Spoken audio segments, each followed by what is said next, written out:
اللہ الرحمن الرحیم۔ میرا نام مقبول الرحمن ہے۔ میں اس ادارے کا بانی و محتمم ہوں، اور اس ادارے کی بنیاد سن 2001 میں 28 نومبر کو یہاں پر رکھی گئی، اور حضرت مولانا یوسف کشمیری صاحب مدظل العالی کی زیر سرپرستی یہ ادارہ کام کر رہا ہے۔ اور اس ادارے میں الحمدللہ اب تک سینکڑوں طلباء اکرام نے قرآن کریم حفظ کیا،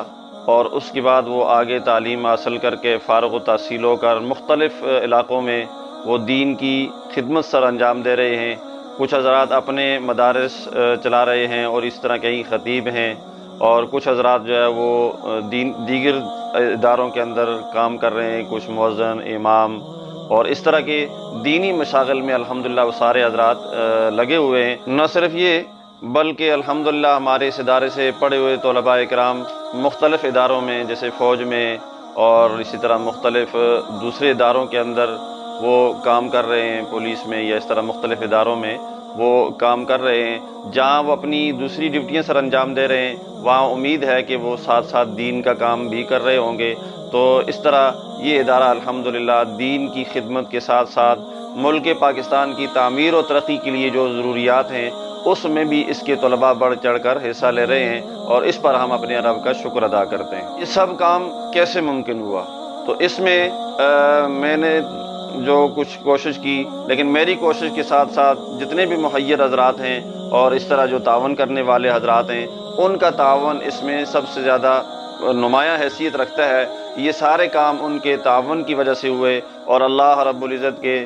فضل و کرم سے یہ سارے کام ہوئے، اور اللہ رب العزت نے اس ادارے سے اور مجھ سے یہ کام لیے۔ لیکن اس میں بنیادی طور پہ ان مخیر حضرات کا بڑا حصہ ہے، ان کا کردار ہے کہ جنہوں نے اس ادارے کے ساتھ تعاون کر کے دین اور دنیا کے دونوں اعتبار سے ہمارے ساتھ تعاون کر کے اس ادارے کو آگے بڑھایا۔ اور میں یہ جانتا ہوں کہ اس پرفتن دور میں جہاں پر ہر طرف مدارس پر طعن و تشنیع، لیکن اس سب کچھ کے باوجود وہ حضرات اپنے جانی اور مالی تعاون سے ان اداروں کے ساتھ تعاون کر رہے ہیں۔ یہ میں ان لوگوں کو خراج تحسین پیش کرتا ہوں کہ اس سب کچھ کے باوجود کہ آج کا میڈیا اور آج کے باطل قوتیں ان مدارس کو ایک غلط تشریح کے طور پہ پیش کر کے ان مدارس کو بدنام کرتے ہیں، لیکن اس کے باوجود بھی یہ مخیر حضرات ان اداروں کے ساتھ تعاون کرتے ہیں، دینی اداروں کے ساتھ تعاون کرتے ہیں۔ تو ایسے حضرات جو ہے وہ قابل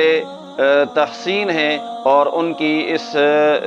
دینی اداروں کے ساتھ محبت کو قابل قدر نگاہ سے دیکھنا چاہیے، اور ان کے لیے دعا کرنی چاہیے کہ اللہ رب العزت ان کی جان، مال، عزت و آبرو کی حفاظت فرمائے، اور ان کے مالوں میں برکتیں عطا فرمائے، ہر طرح کی شرور سے ان کی حفاظت فرمائے۔ اس وقت الحمدللہ ہمارے ادارے کے اندر تقریباً 4 اساتذہ اکرام جو ہے نا وہ پڑھا رہے ہیں، اور اسی طرح دیگر شعبہ جات ہیں اس ادارے میں۔ اسکول ہے، اس میں بھی 3 ٹیچریں ہیں، اور مدرسے کے اندر چوکیدار ہے، اور اسی طرح باورچی ہے جو ان طلباء کے لیے کھانا پکاتا ہے۔ تو تقریباً اس وقت ماہانہ جو ہمارا خرچہ ہے وہ تقریباً 4 لاکھ سے اوپر کا ہے، جو ماہانہ ان طلباء کے لیے جو یہاں رہائش پذیر ہیں ان کے لیے کھانے پینے اور دیگر ان کی ضروریات، اور اساتذہ کی تنخواہیں، اور اسی طرح بجلی اور گیس کی بلیں، ان میں جو تقریباً ہمارا ماہانہ خرچہ ہوتا ہے وہ تقریباً 4 لاکھ کے لگ بھگ ہے۔ تو یہ سارے اخراجات مخیر حضرات ہی کے تعاون سے پورے کیے جاتے ہیں۔ ہمارا ادارہ یہ کسی گورنمنٹ سے یا حکومت سے کسی قسم کی امداد نہیں لیتا، اور نہ ہی ہمارے اداروں میں یہ امداد دی جاتی ہے، بلکہ دینی مدارس کے ساتھ تو سوتیلی ماں والا سلوک کیا جاتا ہے کہ ان کے لیے نہ تو سرکاری فنڈ میں کوئی حصہ ہوتا ہے، اور نہ ہی ان کے ساتھ کوئی تعاون کیا جاتا ہے، بلکہ الٹا ان پر الزامات بھی لے جاتے ہیں۔ اور حتیٰ کہ ظلم کی انتہا یہ ہے کہ مسجد اور مدرسے سے ٹی وی کی فیس بھی لی جاتی ہے، جو کہ انتہائی ظلم ہے کہ مسجد اور مدرسے میں جو ہے نا وہ نہ ٹی وی ہوتی ہے نہ اس طرح کی کوئی چیز ہوتی ہے، لیکن فیس اس کی بھی مسجد اور مدرسے سے لی جاتی ہے۔ لہٰذا ہماری گورنمنٹ سے یہ اپیل ہے کہ مسجدوں اور مدرسوں سے پہلے تو یہ کہ یہ بل معاف کی جائیں، اس لیے کہ یہ تعلیمی ادارے ہیں، اور یہ ملک میں مختلف شعبوں کے اندر مفت تعلیم دے رہے ہیں۔ تو تعلیمی اعتبار سے جس طرح آپ کی گورنمنٹ کی یونیورسٹیز ہیں، کالجز ہیں، جس طرح ان سے آپ بل وصول نہیں کرتے بلکہ خود ادا کرتے ہیں، تو میری آپ سے یہ درخواست ہے حکومت سے کہ ان مدارس اور مساجد کے اندر سے کم از کم اگر اور نہیں ہے تو ٹی وی کی جو فیس لی جاتی ہے وہ کم از کم ان سے نہ لی جائے، بلکہ ان کے ساتھ تعاون کیا جائے، تاکہ یہ جو تعلیم کا سلسلہ جاری ہے، اور اسی طرح نادار، یتیم اور مختلف مجبور قسم کے لوگوں کو تعلیم دے کر مدارس آگے بڑھ رہے ہیں، اور الحمدللہ اس وقت پوری دنیا کے اندر پاکستان کا دینی تعلیم کے اعتبار سے پہلا نمبر ہے۔ اور اگر آپ دیکھیں جہاں کروڑوں اور اربوں روپے خرچ کی جاتے ہیں سرکاری اداروں میں، تو اس میں پاکستان کئی ملکوں سے پیچھے ہے۔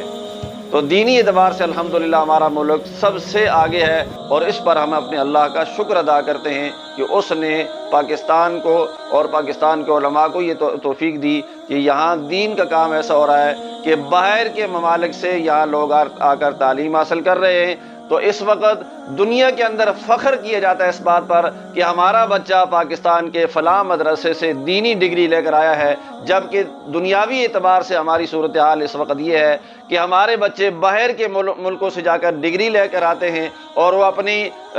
کلینکس کے اندر اور اپنی جو ہے نا وہ دفتروں کے اندر باہر کی ملکوں کی ڈگریاں لگاتے ہیں، اور اس پر وہ فخر کرتے ہیں، لیکن باہر کے ممالک میں وہ پاکستان کے مدرسوں کی ڈگری لگا کر وہ اس بات پر فخر کرتے ہیں کہ ہمارا بچہ یا وہ ڈگری لینے والا وہ اس بات پر فخر کرتا ہے کہ میں تعلیمی ادارہ جو پاکستان کے اندر ہے، وفاق المدارس خصوصاً،